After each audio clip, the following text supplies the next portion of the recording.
I think it's important to dream big. Robert asked some smart questions about how do you innovate new products? How do you see around the corner? What is your vision as a leader?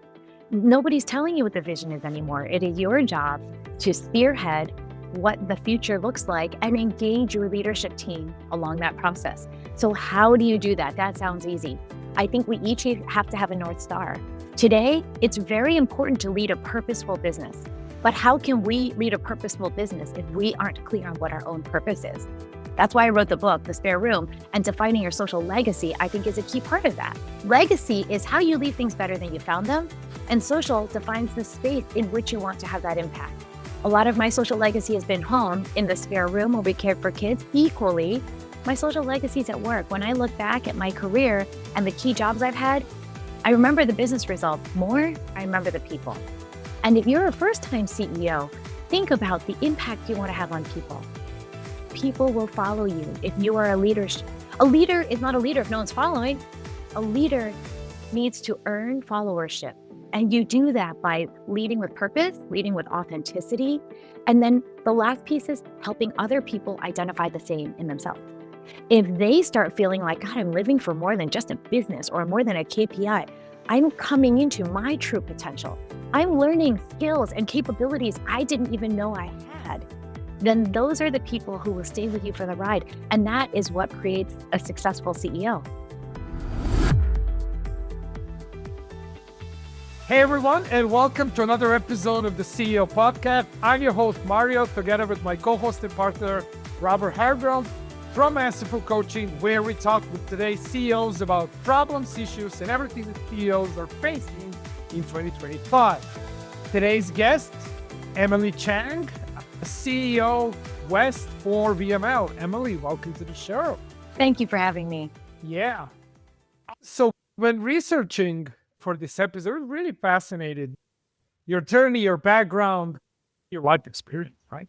So before we dive into it, can you tell us a little bit your childhood, education, early influences maybe? And then we can build up on that. Sure, that sounds great. I think my story and everybody's story, if we're really honest, is really one of evolution. I grew up as the child of immigrants, so I grew up speaking Mandarin. And that really has served me well in my career because I've had an opportunity to work about half of my life in China and half in the US. It also gave me a much deeper empathy and understanding when you are the majority and when you are the minority. And I think when I speak to evolution, it's because I think I grew up quite naive. My parents didn't understand social mores. They didn't know how to coach me through the schoolyard bullying in the late 70s, early 80s. But I think I evolved from naive to today, I'd say I'm intentionally positive. I still choose positivity, but it's not because I don't know better. I think I went from being the Chinese child of immigrants, being very hardworking, to today still being hardworking, but more importantly, being smart working. And I think I grew up being, in Chinese, we say 听话, which is attentive and obedient. And I think I've evolved to becoming more intentional. I think the evolution comes from saying yes to a lot of generous invitations, even if I didn't fully understand them. So for instance, I was in an MBA program studying finance. I was invited, in addition to the Big Four and some of the Wall Street firms, to interview with Procter & Gamble. Honestly, I didn't know very much about P&G at all, but I took the interview. Later, I was invited to lead a business in China. Didn't even know if it was a legitimate interview because it was from Apple with the little Apple logo. And I thought, why would they want me? But I said yes. And it turned out I got to run Asia Pacific retail marketing. So through all these opportunities of saying yes, demonstrating curiosity, I think I've continued to evolve. Fantastic. Yeah. You have so much positive energy. Yeah. I can just feel it coming through the screen. Now, let's get into it. Your resume is impressive. And for all of our viewers, please check out Emily's LinkedIn profile. Please connect with her on LinkedIn as well. So my personal fascination, since I don't know how much you know about me and Robert and the work we do with Masterful Coaching and executive coaching, but my fascination is always with the executive team. Executive team is the one that makes or breaks the CEO. So I would say my question is, when you come into new company, how do you assess your executive team? What are some of the things that you're looking for? How do you go about that? If you could walk us through a little bit That's on this. a great question, especially when most people are coming in to initiate some sort of change management, right? Or restructuring. So being able to assess your leadership team is, I think, the most important skill. And I think it's a really smart question because it's not something that you get trained for. You get trained for how to lead an agency. You get trained for how to manage finances, how to run an income statement. You don't get trained for how do you size up an executive team? And I think we should. For me, I think the easy answer would be you've got to engage all your senses. So watch with your eyes how people engage with me and how they engage with others, with their teams. Watch for consistency. With your ears, I would say listen to what they say and equally what they don't say. Listen for authenticity. And then from a feeling standpoint, there's something I learned a lot in hospitality, which is feeling the room. I grew up at Procter & Gamble. We're very operational. We're very frameworks, standard operating procedures. Feeling, what does that mean? But I've learned there is something about feeling the room when people enter, feel the room when they leave. Notice how their presence impacts the people around them. And then you can start defining, wow, who are the people who are that informal social glue? Who are the people everybody looks to? They brighten when they come in. And who are the people when they leave the room, everybody breathes a sigh of relief? Oh, yeah. Robert, before I do the floor, just one comment. One of my early mentors, and this was maybe 25 years ago, he said, the meaning is in small words and phrases. So what I've trained myself is to listen deeply, but also when a person says a word or a phrase or anything, oh, there's meaning in this. So how do I check? Oh, does this mean A or does this mean B? Robert? Yeah. I wanted to ask a little bit about this thing that we call being a CEO. And what's the difference between being a CEO and being a C-suite person? And building into that question, I've been noticing on the resumes of many CEOs today, transformational leaders. That's on everyone's resume.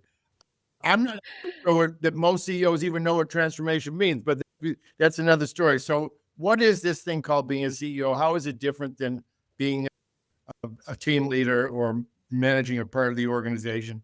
And what does it mean to you to be a transformational leader? Is that too much to ask? Great questions. I love them.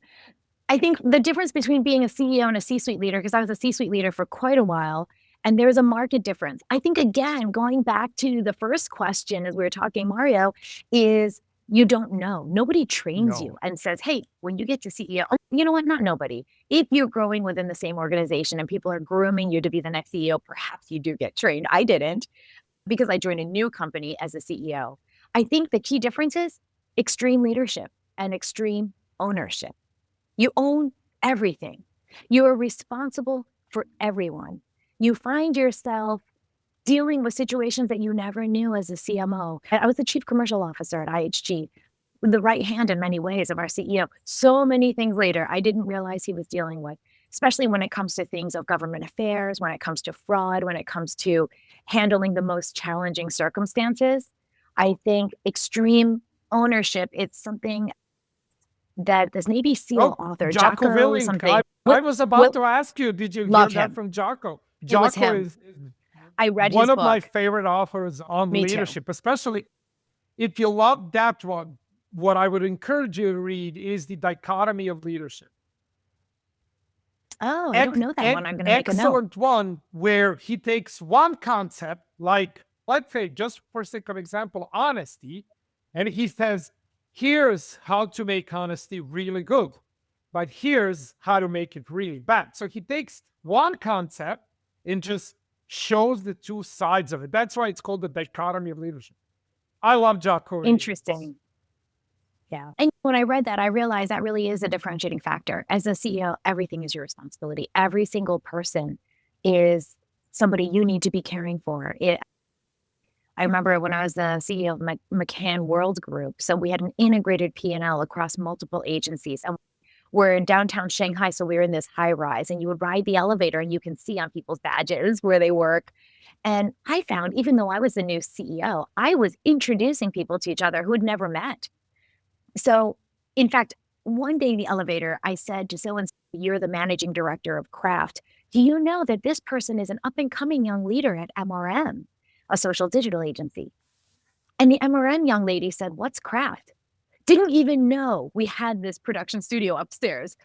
So the ability to connect people, the ability to make sure that you are drawing where people haven't created lines, where you are connecting, where people are naturally not finding each other. You're responsible for the young woman to understand the scope of the company and our ambition. You're responsible for the managing director to help her feel a sense of ownership over the entire company and not just the production house. To get back to that question, today, especially you're on the West Coast of the United States, and there are many companies that are regularly going through some kind of strategic inflection point, which have to pivot or transform, which means there's a high premium on CEOs being transformational leaders. Yes. Can you talk about that, both from the point of view of yourself as the head of an agency and from the point of view of your clients? Absolutely. And those were exactly the two words I was thinking of for your second question, which is pivot and inflection. I think a transformational leader, it is easy to say you're one of those, and maybe you are, but a transformational leader to me it exhibits a different set of capabilities and skills in that you're not managing a steady ship. You're not managing rowing and a team who is helping you get from A to B, and you're really clear on where that is. Transformation often it does involve a changing destination. And sometimes you're not even crystal clear on what the new destination is. All you know is your current route is obsolete. And so being able to drive change transformation to me means you have to be able to enroll people in understanding the change because that people are naturally resistant to change. You have to be able to engage them and help them feel like they are part of the new vision and the solution. And then you have to be able to energize because it's one thing to kind of get, okay, what worked before isn't going to work now. It's another thing to say, okay, I think this is the new way we want to go. The third thing is getting that massive energy to drive a pivot. I don't think there's one model for how a CEO operates successfully. My personal preference is, of course, I have a vision. I'm not going to singularly define the vision and then tell everybody. It's just not my way. To me, I think it's more important to engage, to energize, to enroll them along the way so that your core leadership team, because if you think about the shape of an organization, they need to be on board. Maybe in some organizations, you are such a strong leader, you're a founder perhaps, you just tell everybody and then they all row and then the entire pyramid rows. I don't like that kind of leadership. I prefer engaging with people because also I don't know that I have the singular best way. If I have a vision, I would like to engage my core managing directors, executive directors, VPs, and then evolve the framework together. Ultimately, if everybody buys in, think about the amplifying power of everybody feeling that deep sense of ownership over our future vision and transmitting it down across the organization. Building on that statement you made, which we're very much in alignment with. So if, for example, you're heading, I'm not saying your advertising agency, but another advertising agency, and you get to one of these strategic inflection points that your growth and profit is declining significantly, what would you do with what you just said? What kind of process would you go through, knowing that you need somehow to pivot from where you are to where Great you need question. to be? I have so many examples. I'll use the McCann example because McCann is a very well-known, very famous agency brand name. However, in China, it had become stagnant. And I don't know that everybody understood McCann World Group included McCann Erickson, the Madison traditional advertising agency, plus MRM, which is quite a powerhouse in the digital and social space, plus Kraft Production House, and there's a McCann Health element. First of all, helping everybody understand the breadth of our services. I just mentioned that story in the elevator. It's important for them to know. But here's why. For all of us, not just the CEO, we all recognize the levers that we now have available to us strategically. We can approach a pitch, a new business opportunity as a broader group. We have more capabilities and more backgrounds we can bring to the forefront. That's really important. And second, I think what's also important is making sure that the leadership can challenge you, that they can bring to mind, hey, there are some other ideas. Hey, did you know? Like, for instance, we were pitching Alibaba. I understood that to drive a transformation in what looked like an outdated brand, you got to go after something very contemporary, tech. So if we went after Alibaba, if McCann wins Alibaba, what kind of a statement does that make in the market? So instead of me saying, we're going to go get tech guys, we looked at what was available in the market. We brought the leadership team along. And then some of the leaders would say, hey, do you know so-and-so had this tech experience? Hey, do you know so-and-so is a KOL themselves, an influencer? You don't know these things unless you're asking questions. If you're only being directive, you may not elicit that kind of input. So bringing the leaders together in my office, and I always have an office that doesn't have a table. It's got couches, it's got a round space so that we're all sitting around it. Again, I think going back to our first conversation, that opens conversation in a different way. And then what we did at McCann is we said, okay, maybe we have to go after tech. That's tactical. Let's step back and say, how are we going to transform the vision of McCann, what we stand for? How are we going to transform our book of business and what we win? Because when you win, you feed your people and you get to grow your teams. What we came up with is leveraging a sort of a sprint methodology, Post-it notes on my window. Everybody's sitting at couches. And we came up with this framework. We called it Fame, Fortune, and Fun. Love it. I don't think I would have personally defined that. I came up with, guys, there's some accounts that are really going to make money, our bread and butter. And then the team came together and defined it. Love it. So we had 3 Post-it note colors: fame, fortune, and fun. And we said, okay, we want a healthy business today. What percentage of our book of business needs to be in fame? How much has to be in fortune? How much gets to be in fun? Wow. Now, we probably have to skew much more, right, to fortune in the beginning. We've got to make sure our P&L is healthy. It was not. Once we get to these milestones, then we can shift our percentages. Maybe we get to work on fortune and fame. Fame is important because it gets your creatives excited. They want to win awards, right? They want to be recognized.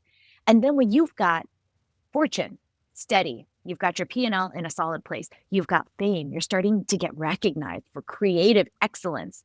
Then maybe you pick up a couple of fun projects that normally you wouldn't have the opportunity. And when I say fun, what that means is it's something that everyone has a lot of passion for, but maybe it's small, so it's inefficient use of resources, or maybe it doesn't make a lot of money. But if you can balance fame, fortune, and fun, then everyone has a vision. They all feel like, okay, we get it. And I'll give a final example. If you told everybody we got to go get these bread and butter brands, maybe they're not really exciting. There's some industrial, a lot of B2B. They're not the things that creatives wake up and want to work on. But if everybody owns the fame, fortune, and fun model, they want that fortune because they understand that fortune foundation gets us to a place of fame and then to fun. Before we move on, let me build on that a little bit. I've studied very closely the top CEOs and companies in the world, and particularly in America, in recent years. And I think one of the things that the best CEOs do is, which I haven't heard you say yet, but maybe you'll have something to say about, is figure out what's next. Steve Jobs figured out what was next. Jeff Bezos figured out what was next. The guy from Intuit, he figured out what was next. So let me ask you, in terms of the world of advertising, which you're now in, figured out what's next. Have you come up with a breakthrough idea that could disrupt the competition or disrupt the industry? I don't mean to put you on the spot, but just to put that into the conversation. That's a great question. First of all, I'm not an Intel CEO by any means. So I think there's a difference, though, in industry. When you have a product you're working on, especially in tech, you're working on the next product. Yeah. In an advertising world, your product is people. So when you want to innovate, I'll give 2 examples at McCann, and something that really, just give one example that really helped us transform the way our financials looked. We had an amazing strategy lead. She's still there. Suzanne Zhang. She's awesome. Really smart strategy lead. She and I started talking and saying, what if we stood up a strategy capability? Instead of going up against Ogilvy and going up against BBDO, let's go up against the McKinseys and the Bains. Because strategy is an incredibly high margin piece of work. If you have the right strategist, you don't need a team of 25 people. You are creating strategy, which, by the way, not only is a higher margin, value added service, it can then lead to a lot more future work. Once you're embedded in the client organization, you understand the thinking. So we created a strategy practice. I can't resist. I'm going to give you my second idea. Okay, so you got to think about what you're uniquely equipped to do. Again, in the advertising world, I can't innovate what's next in terms of products. My products are services. So the other thing we started to realize is many of us are bicultural. So there are some advertising agencies in China that are very much Chinese speaking. They're not really able to go after those international businesses. There are others based in China, Shanghai in particular, that are full of foreigners, expats. They don't really appeal to the local Chinese. What was unique about us is we can engage with both, and we had a very diversified book of business. It made us start thinking, and it comes back to fame, fortune, and fun. Our leadership team was sitting around the couches, and we said, here's another new product we could offer. What about inbound, outbound? How many agencies are equipped based on their capabilities to help Chinese brands go outbound or to help outside brands enter the China market? So that would be the second product that we brought. And it was a really interesting piece of incremental business because we innovated and said that is obviously where the market has to go. And not everybody can go there, even if they identify it. The question, it gets back to what we said earlier. We've seen the greatest CEOs of all time and of our time have been very good at figuring out what's next and disrupting the competition. They seem to have a vision of where they're going, gain from doing some kind of scan of the business environment they're operating in, looking at breakthrough technologies, breakthrough business models, and coming up with a vision that becomes the direction they take their organization. What is your vision for your organization, or if not this particular point, at another time? Great question. So if you're asking me about a vision for how to transform an agency, models are very simple. Agencies are made of people. We make money with a couple of type of models. At their most distilled simplicity, they're either a retainer model or they're a project model. Okay. So let me step back. How do you transform the vision of an agency with people? Find untraditional people. One of the things we had done at McCann, I'd mentioned in an earlier conversation, is that we stood up a new product, a new service with strategic consulting because we had those people. When I look to broader strokes, how can an agency transform themselves? Let's talk about how we make money. When I was at IHG, one of my departments was called revenue management. You get very creative. Everybody is a creative, not just the ones who are drawing storyboards. How do you get creative with the way that you model your contract with a client? Having worked on the client side for 2 decades, I think there are a lot of very unused opportunities. So instead of creating a retainer model, which you buy this group of people and then you have them do stuff for you, or a project-based model where you're billing by the hour, what if we transformed the agency to put the end in mind, set the agency up as a critical partner to the client? So, but if you have faith in your people, because agencies are people, and you deeply understand the client's business and their ambitions, come alongside and transform the way that you contract with them entirely. The way agencies work. Great answer. One other question there. I looked at your LinkedIn profile and some things about your company, and I saw the word creative commerce. Is that an example of figuring out what's next? Is that a breakthrough idea that could make you stand out from all the other Me Too competitors? And by the way, after looking at what the term creative commerce, I went on ChatGPT and said, what the hell is creative commerce? And after studying for about an hour, I still don't think I understood what it was. I don't think creative commerce is new. I think everybody who's being successful today in the marketplace is actively employing creative commerce. What it means is you're selling through social channels. It's critical. One, when you're on socials and you're creating opportunities for people to understand your products, you have an opportunity to immediately link them to a purchase. And by the way, what's great about that is you now have a closed loop cycle where you can track who is directly buying from which ad. So it's much more than tracking things like CPM or awareness targets. You're actually tracking purchase all the way through the funnel. Creative commerce is a must do. Something VML has done that I think is incredible is led by our old commerce leader, Beth. This is called Oreo codes. So if you go online and you search Oreo codes, this is one of many examples. Our West team has done some really cool ones as well, but Oreo codes is wonderful. And they've done something which is launch and leverage. They found the insight that, look, Oreos may be a treat. How many usage occasions can you have to eat Oreos? But what if you tie it to trips in the grocery store? This is all commerce, right? How do you get people to take more trips? What do you always have with Oreos? Milk. So they created this idea. They had this insight that said, hey, if you take a gallon of milk and turn it sideways, that UPC symbol looks like a stack of Oreos. So what if you use your app and you scan the UPC for the milk and you immediately get a discount for Oreos? So if you're buying your milk, you scan your UPC, Wow. you buy Oreos.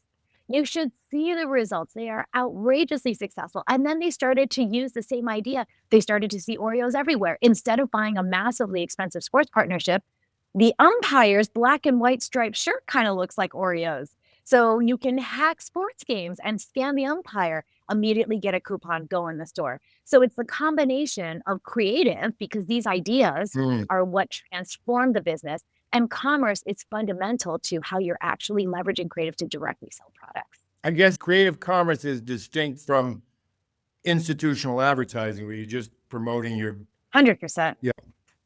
When I was the Starbucks CMO, I think that is exactly what we talked about. So that's why I'm like, this isn't new. You've got this little Red Book app in China for many years. You have Douyin, which is what used to be TikTok. They've been executing creative commerce for years. And frankly, I believe this very much. You should never put up a piece of social media talking about a product if you don't create an opportunity for somebody to seamlessly, immediately buy it. Oh, beautiful. That's creative commerce. Yeah. Yeah, I am still, even today, it's mid of 2025, still see so many campaigns online, Instagram, Facebook, everywhere. We are advertising this, but it's so difficult to buy. They make you jump through the hoops. Just unbelievable. Yeah. Emily, one question, whenever I work with executives, this is something that I work on personally with them, is hiring. I spent most of my life in revenue. I wasn't in marketing. I was in B2B sales. So that's my revenue side. And I always put tremendous weight on who's coming in and who's coming out. Nothing more Okay, important. we agree on that. My question concerns executive team and then people below, right? Yeah. When you're bringing someone in, what are we looking for in hires? Like when you're getting someone in, either it's the executive team or someone a little bit lower, you have people that are disruptors, and then you have people who fit exactly in the process. How do you strike a balance with someone who's intentionally disrupting the team in a sense that they want the team to grow through disruption, and then the executives who are, look, this is my job and I will do it? I think it depends on the industry. And back to Robert's earlier question, what is the transformation? In what direction are you pivoting? And what is the angle of that pivot? The shape of the change in your organizational structure should reflect that. So I'll give 2 examples. I think it depends on the job to be done. At IHG, while I was the chief commercial officer, I was, again, not the CEO, but right hand to the CEO and running all commercial functions. My priority had to be balancing deep hospitality experience, which I did not have, with forward-looking strategy and a deep understanding of technology and what it could do to enable our ambitions. So I had to balance old traditional hospitality, deep understanding of hotels, how they operate, general manager mindset, with technology and what's going on in our market that's being so incredibly disrupted. I'll tell you, I made a mistake in that role. I brought in a true strategic expert. He had worked on one of the hottest apps that had just IPO'd, massively successful. He totally understood the online space and digital and what had to happen to transform e-commerce. If you think about hospitality, it's such an interesting dichotomy. It is the oldest industry in the world. Jesus was born in a manger, not enough hotels. And then it's also the newest and frankly, the first e-commerce industry, because we were buying hotel rooms online before we even had Amazon and eBay. So I brought in this real tech expert. He knew what I wanted to do with our third-party partners. Here's the problem. He was too dissonant with that hospitality culture. And there was a bit of organ rejection. And I'm so grateful for that learn. We made a move quickly. We pivoted. And when I had my first CEO job at McCann, I remember that case. Now, in this case, it's almost the opposite. We have a lot of traditional agency folks, but we need strong, hungry leaders who understand how to lead people. For those who've had the privilege of working in corporate, you are raised with a wealth of resources. You get training, you get swag, you get so much stuff. Remember, when you're in a human capital service industry, you're billable. there is a very different profile to training and development. And so we needed people who understood how to raise up leaders, who knew how to train leaders, who knew how to write work and development plans. Agencies generally don't have any of that. They don't hold one-to-ones. They don't have KPIs for the year, right? We wanted strong, hungry leaders who could operate and yet be on the fringe of that company culture, because we can't afford that organ rejection. People are way too important, and bringing in the wrong person causes so much pain, right? Over time. So as we were defining what we wanted, I brought in some key leaders from corporate. In fact, some folks joked that McCann was filled with Starbucks people, because here's what I learned. Starbucks is agile. Starbucks is smart, and Starbucks understands technology, but we're still in the service industry of creating the third place. So even if they don't understand agency, I can teach them that. And I'm also learning myself, but I could bring in that thought leadership. So in that case at McCann, I retained a lot of my existing leaders, but I brought in a lot of very new leaders. And there was resistance because people are thinking, we're agency. Why are you bringing in people who aren't agency? I had a very specific reason for why. Yeah. Building on that, what's your one non-negotiable when hiring executives? Integrity. It's an easy answer, but it's hard to distill in an hour, 2-hour interview. If I asked you, do you have integrity?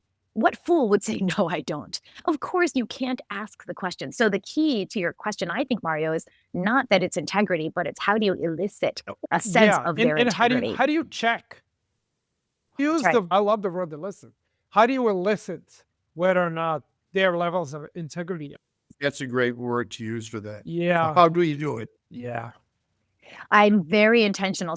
My book has this very boring subtitle, which is about leading with authenticity and living with intention. I think we can be so intentional. There's nothing more important than people. Everybody says it, but how intentional are they about every step of the interview process, which, if you think about an ROI, is the most important investment we can. So to answer Robert's question, I would say a couple of things. One, I coordinate interviews. I coordinate among who is interviewing this person. Why did I choose those leaders? And what are they going to ask? Sometimes we intentionally ask the same question and compare the answers. Sometimes we intentionally ask different questions so that we can get a more complementary view of the candidate. It depends on what we're trying to elicit. The second thing I do is I engage the front desk. Must be some intuition and gut feeling. Is that true? You have to have a sense of that candidate, and you have to write down the ugliest questions you might have about the person, and then intentionally design how you want to create the interview process. Love it. Love it. I'd like to ask something. What you said about the book was pretty interesting for me.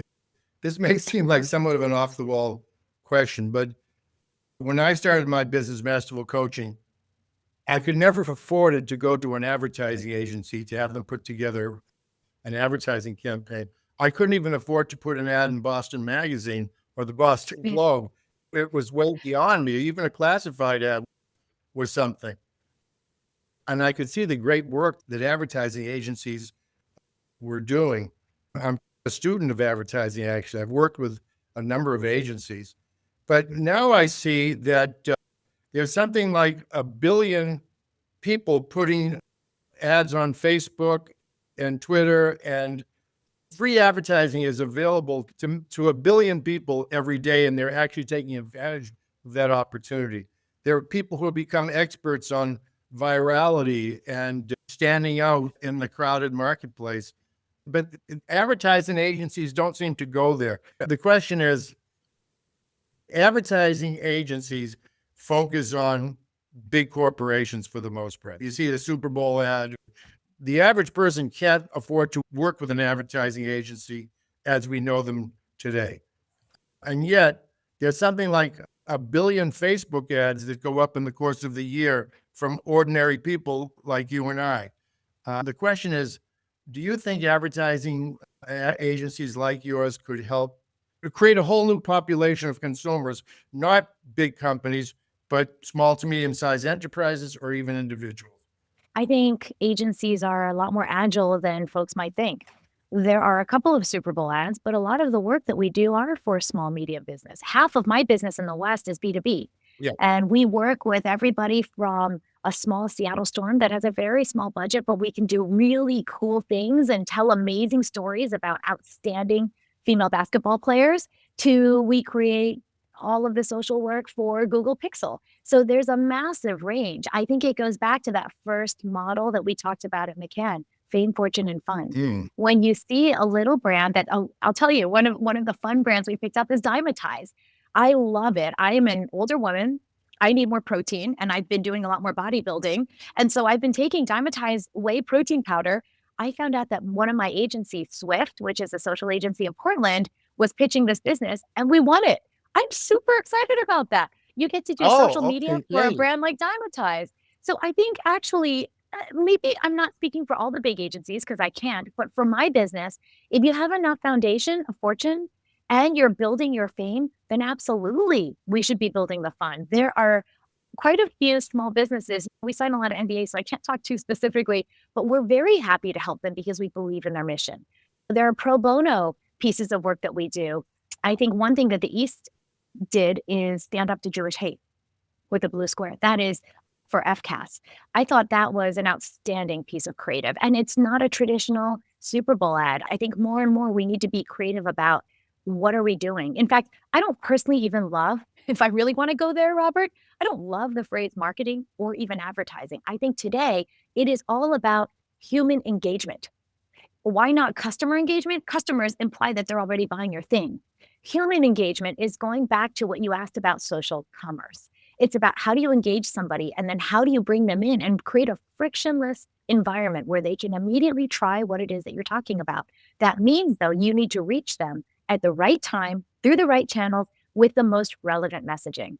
That's great. So you're saying your agency not only works for the Fortune 500, but also with small to medium-sized enterprises. And many people may not actually even know that or even think that it's possible. And we love it. Yeah. Okay, Emily, thank you so much for joining us on the CEO podcast. Any final thoughts? Any advice to a first-time CEO from your side? I think it's important to dream big. Robert asked some smart questions about how do you innovate new products? How do you see around the corner? What is your vision as a leader? Nobody's telling you what the vision is anymore. It is your job to spearhead what the future looks like and engage your leadership team along that process. So how do you do that? That sounds easy. I think we each have to have a North Star. Today, it's very important to lead a purposeful business. But how can we lead a purposeful business if we aren't clear on what our own purpose is? That's why I wrote the book, The Spare Room, and defining your social legacy, I think, is a key part of that. Legacy is how you leave things better than you found them, and social defines the space in which you want to have that impact. A lot of my social legacy has been home in the spare room where we cared for kids. Equally, my social legacy is at work. When I look back at my career and the key jobs I've had, I remember the business results more. I remember the people. And if you're a first-time CEO, think about the impact you want to have on people. We made a joke earlier about how McCann seemed like it was filled with Starbucks employees because people will follow you if you are a leader. A leader is not a leader if no one's following. A leader needs to earn followership. And you do that by leading with purpose, leading with authenticity. And then the last piece is helping other people identify the same in themselves. If they start feeling like, God, I'm living for more than just a business or more than a KPI, I'm coming into my true potential. I'm learning skills and capabilities I didn't even know I had.